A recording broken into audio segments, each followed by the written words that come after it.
Actor Ghanshyam रोहेरा biography. दोस्तों, बॉलीवुड में ऐसे कई कलाकार हैं जो हैं तो बेहद टैलेंटेड, लेकिन इस इंडस्ट्री की राजनीति ने उनके टैलेंट को कभी सही से सामने आने ही नहीं दिया। ज्यादातर ऐसे कलाकार कैरेक्टर आर्टिस्ट होते हैं। इन कैरेक्टर आर्टिस्टों ने बड़े बजट की बड़ी स्टारकास्ट वाली फिल्मों में अपने हुनर का जलवा दिखाया होता है, लेकिन फिर भी इन्हें गुमनामी की जिंदगी जीने को मजबूर होना पड़ता है। जबकि हम देखते हैं कि कम प्रतिभावान होने के बावजूद भी कुछ कलाकार हमेशा मीडिया की सुर्खियों में बने रहते हैं। ये कहना ज़रा मुश्किल है कि डिजिटल मीडिया के इस युग में घनश्याम रोहेरा के बारे में कोई जानकारी क्यों उपलब्ध नहीं है, क्योंकि हो सकता है कि ये घनश्याम रोहेरा का खुद का फैसला हो कि इन्हें मेनस्ट्रीम मीडिया व सोशल मीडिया से दूर ही रहना है, या फिर ऐसा भी हो सकता है कि मीडिया ने कभी इन पर ध्यान दिया ही ना हो। सच क्या है ये हमें नहीं पता, लेकिन चकाचौंध भरी फिल्मी दुनिया में कितनी गलाकाट प्रतिस्पर्धा है, इस बात से हम में से ज्यादातर लोग अच्छी तरह से वाकिफ हैं। ये है घनश्याम रोहेरा की पहली फिल्म। इंटरनेट को बहुत ज्यादा खंगालने पर इनकी कुछ फिल्मों के नाम हमें पता चलते हैं, और इंटरनेट पर मौजूद जानकारियों पर भरोसा किया जाए तो इनकी पहली फिल्म है साल 1974 में रिलीज हुई जहरीला इंसान। लेकिन किसी ने एकदम सही कहा है कि इंटरनेट पर बहुत सारी गलत इन्फॉर्मेशन भी फैली हुई है। घनश्याम रोहेरा की पहली फिल्म को लेकर किया गया दावा भी एकदम गलत ही है। जहरीला इंसान से पहले घनश्याम साल 1968 में रिलीज हुई ख्वाजा अहमद अब्बास की नोटेबल फिल्म बम्बई रात की बाहों में नजर आ चुके थे।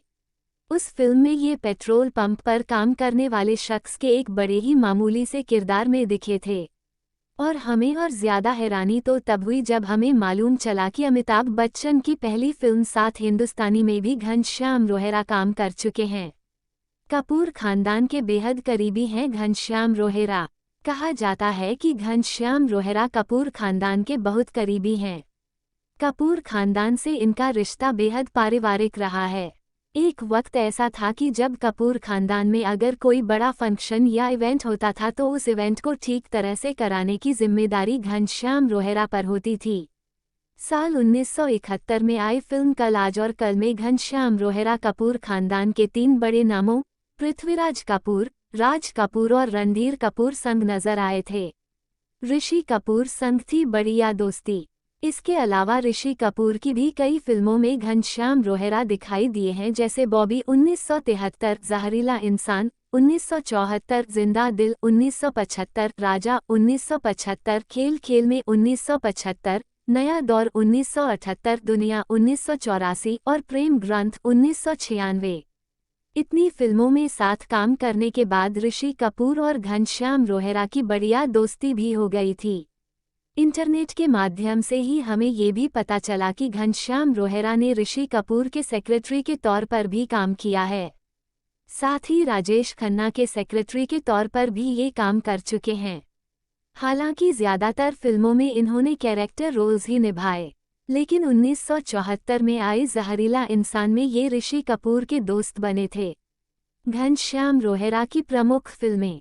घनश्याम रोहेरा के करियर की और कुछ बड़ी फिल्मों की बात करें तो ये नजर आए दिल तेरा दीवाना 1996, प्यार तो होना ही था 1998, सुनो ससुर जी 2004, नाम 1986, शहंशाह 1988, इंसाफ की आवाज 1986, आतिश 1994, सुहाग 1994, दरार 1996, औजार 1997, अंदाज 2003, कर्ज 2002, सत्यमेव जयते 1987, तकदीर वाला 1995, दिल तेरा आशिक 1993, खिलाड़ी 1992 और अंगार 1992 जैसी फिल्मों में। और इन सभी फिल्मों में ये छोटे मोटे किरदारों में ही दिखे। कुछ किरदारों की चर्चा जरूर हुई। किसी फिल्म में ये नौकर बने तो किसी फिल्म में ये कांस्टेबल बने, और इत्तेफाकन इनमें से अधिकतर फिल्में कॉमेडी फिल्में थी। हालांकि साल 1991 में आई अनिल कपूर और जूही चावला की फिल्म बेनाम बादशाह में ये गोगा के निगेटिव किरदार में दिखे थे और इनके इस किरदार को क्रिटिक्स ने सराहा भी था। 1986 में आई संजय दत्त की फिल्म नाम में ये एक अमीर आदमी के किरदार में दिखे और इनके इस किरदार पर भी लोगों का ध्यान गया, लेकिन बाद में इन्हें फिर कभी ऐसे किरदार दोबारा नहीं मिले।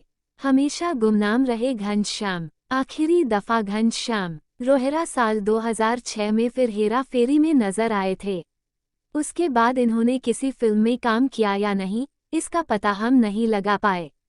न ही घनश्याम रोहेरा के बारे में इससे ज्यादा जानकारी हमारे पास मौजूद है।